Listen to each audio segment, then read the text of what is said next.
In this video, I want you to work at your own pace. Some of you will be able to do the entire worksheet, just check your answers, and maybe make no corrections. You're done. You don't even have to watch the full video, except to check your answers, of course. Some of you may take a little longer. The problems that you miss, you'll want to pause the video and write down the steps to work it out to show that how you get the correct answer. And then if you don't understand my steps, please raise your hand and I'll come over and give you some more direction. Okay, so here we go. Okay, here's a hint on number 1. If you can get it right, remember, what I've boxed in, you can put all that in the calculator and simplify it. Once it's simplified, it's just a matter of solving for p, getting p by itself. Remember, p is multiplied by something. The opposite is just dividing, so you're going to divide both sides to get the final answer. So that's your final answer. And remember, don't sweat it if your decimal is just a little bit different, because it really depends on, if you rounded or if you use that answer key on the calculator, which is the most accurate. I'm not going to be too picky about it, but the more decimal places, the more accurate, and the answer button is the most accurate. Okay, number 2, you don't know where to start. Remember, E is not a variable, but T is a variable. So we can't put this in the calculator because we can't put the variable T in the calculator. And we can't just put everything up into the 0.04. No, you can't do that because T is part of that term. So it has to stick together. But first step on this one is to divide by 8,000. And if you need to, pause the video right here and see if you can do the rest. And after you divide by 8,000, you get this expression. And to solve for the exponent, you have to do the logarithmic form, do the log and swap. So you log and swap, or you natural log and swap. And remember, the natural log button in the calculator, you do not have to put the E. Don't put the E in the calculator, it's understood. So you only have to put natural log and then put the LN and then the 2 in the calculator. And then you're just going to divide by 0.04. Okay, so this one you get 17.3 equals T. So T is time, so remember that's about 17 years. And in the first one, P is principal. That's the amount of money deposited into an account, like a savings account. Just a little reminder on number 3. Your percent, you have to move that decimal over twice. So it'd be 0.03. And compounded, if n is monthly, how many times a year is monthly? 12 times per year. And that part right there really tells you what formula to use. Remember, if it were continuous, then it would be the PERT formula. Everything else is this longer formula. Okay, pause the video, try it. Did you do your substitutions correctly? So it looks like that. First step would be getting rid of this 100 in the front. You could just simply divide both sides by 100. Results in that equation. Next step, I'm thinking, what can I do next? Well, this inside the parentheses, that can be simplified. You put that in the calculator to get that. Now again, when you're solving for the exponent, T is an exponent, you have to use logarithms. And this one, it really doesn't matter whether you use natural log or just log. Either way, it should give you the same answer. So there's your log and swap step. You swap the exponent and the 2. So it's like that. Remember, this big old number comes to base. Okay, do you remember how to enter this in the calculator? Remember, this is not an understood base, so you do have to do something with that. So that's what you put in the calculator. Log of the second number divided by log of the first number there. Enter that in the calculator. So when I put that in the calculator, I got that. Double check me, because I may have made some miscalculations. Let me know if you find something wrong. So the last step, you got to solve for T, get T by itself. What's the last step? So there's your final answer. That's about 23 years there.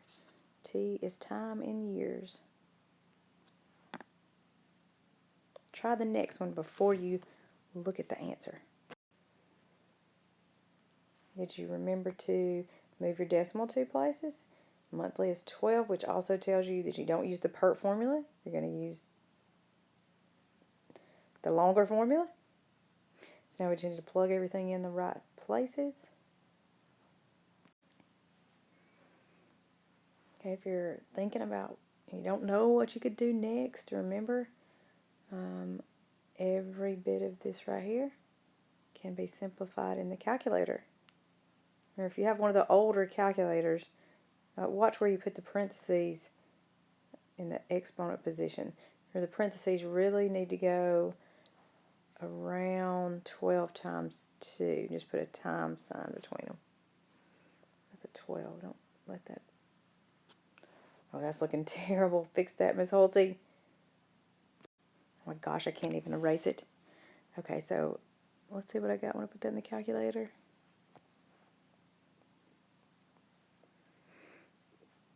I got 1.0660.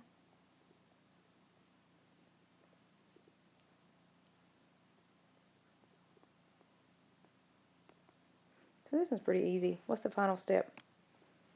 Let's hope you said divide.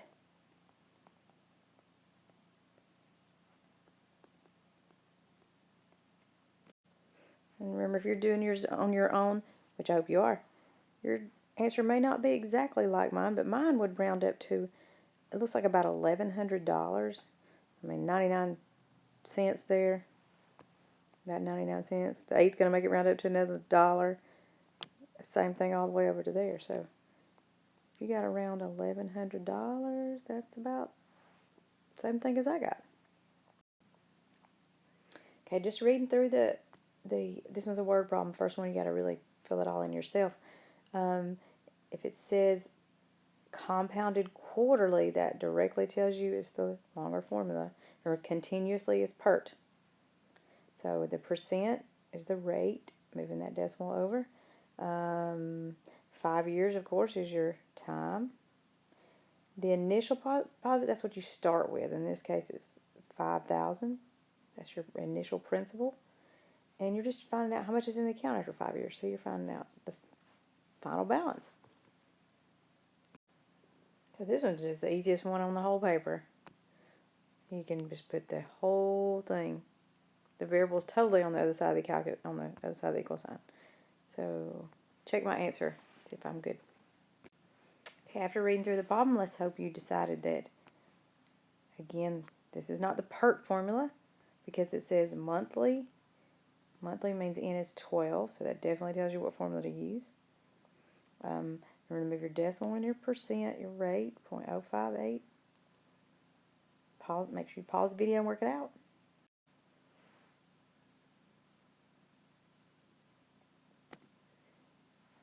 As I look at it, all of this can be entered in the calculator.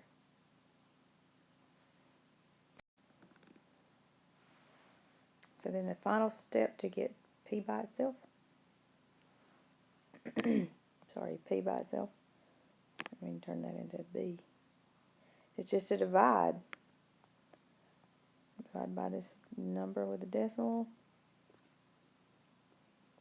And if you're just being lazy and writing down what I'm writing and you're not actually plugging it in the calculator yourself, you're not going to come upon those mistakes that you might be making until test day, and then it's too late to ask. So let's hope you're mature enough to be doing it on your own and not just copying. So it's looking like this initial deposit was around $1,000, $999.99 with that 5 after it. That's going to round up to about $1,000.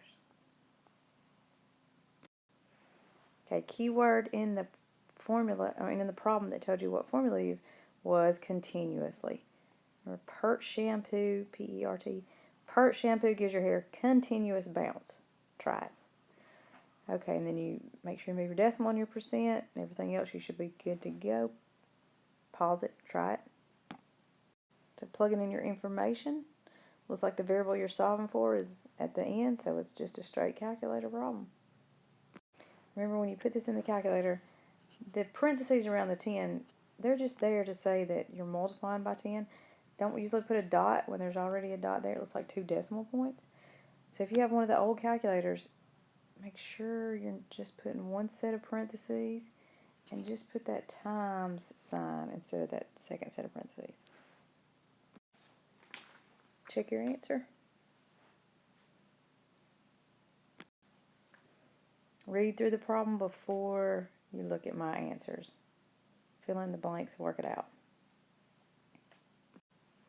Remember, the word continuously tells you what formula to use. If you need a hint, remember E is a number, not a variable. So this part can be plugged into the calculator. So finally, the last step is to, opposite of multiply those two is divide. And there's the final answer. Let's take a minute just to appreciate this. If you could find some savings or stocks or some sort of account that paid this much interest, not likely, but what if you could? And you were rich enough to have $1,300,000 something to invest, then in 15 years you would have over $2 million. You would have, doubled your money. That'd be awesome. Well, not me. That's not me. Wish it was. Take a minute to read the problem, decide which formula you're going to use, and then, just like we did on all the rest of the problems, write out the information, each variable. What does A equal? What does P equal? What's R equal? Are you going to have an N? I don't know. Figure it out. So hopefully you figured out that this one, the problem said quarterly, so yes, you do have an N, and quarterly, N equals 4. So I just realized I made a mistake. N is 4, quarterly is 4, not 12. 4 times a year. And then your balance will be $1 million in 20 years. So that's the ending balance. That's the A, the account balance. Right there. Plug it in the information. It looks like we have this. To solve for P, we need to simplify all of this. So if you plug it in the calculator, make sure if you have the old calculator that it's 4 times 20.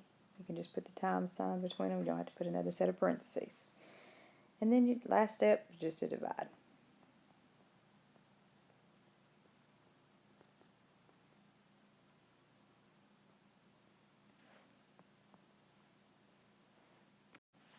And there's the final answer. Let's just check the reasonableness and make sure it makes sense.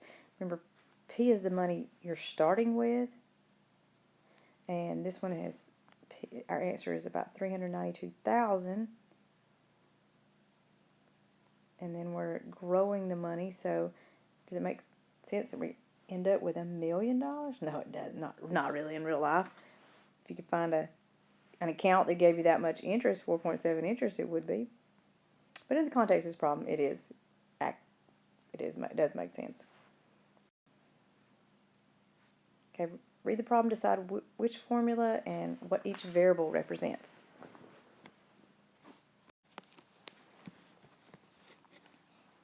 Check to see if your variables are correct. This one was compounded quarterly, so N is 4. You were given the balance now, which is the account balance at the end, 1403, and you're finding the original, the P. So that tells you you're going to use this formula, not PERT. Check to see if you plugged in your numbers in the correct places. Check my math. Remember, if you've got the old calculator, raise it to the 4 times 5 power in parentheses. And what's the last step? So your final answer is about $1,001.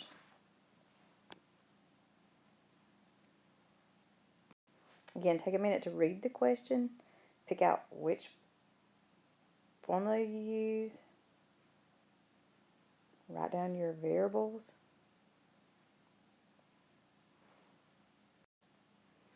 Okay, continuous, that tells you don't have an n. In that case, this is the PERT formula.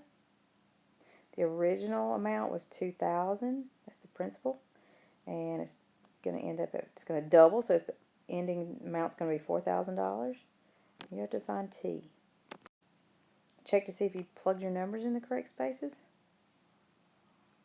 And you're solving for a variable t that's in the exponent position. So you cannot just plug that all in the calculator. You can't plug e to the something t. You can't put t in the calculator. So what's your first step? I hope you said divide by 2,000 on both sides. And then your next step is going to be what? So your next step is to log and swap. Remember the exponent and the 2 swap places. The e becomes the little e. And also remember when you put this in the calculator, what do you not put in the calculator? Do you put ln e2? Do you put e ln2? Do you put ln2? So you don't put the e in the calculator. You just put ln and then 2. Should have gotten that. So your last step is to do what? So you said your last step is to divide. So divide by the 0.082 to get t by itself. So it looks like time is almost 8.5 years. 8.45. Okay, last one. Remember, read it, the whole drill. Figure the equation you're going to use. Write down what each variable represents. And then work it out. So let's hope you said, this one says continuous. So I do know it's got to be PERT shampoo. And so that means I'm going to need P, R, T, and A. He's not a variable. So there's A, P, R, T. Pick out what each one of them represents. So those are your numbers and the variables. You're going to start out with $1,000, original principal, and it's going to reach $60,000, 7%, and you're finding how much time. Plug them in, solve. First step, can you plug that in the calculator? Can you plug t in the calculator? No. You can plug e, but not t. So let's give you a hint. Get rid of this 1,000.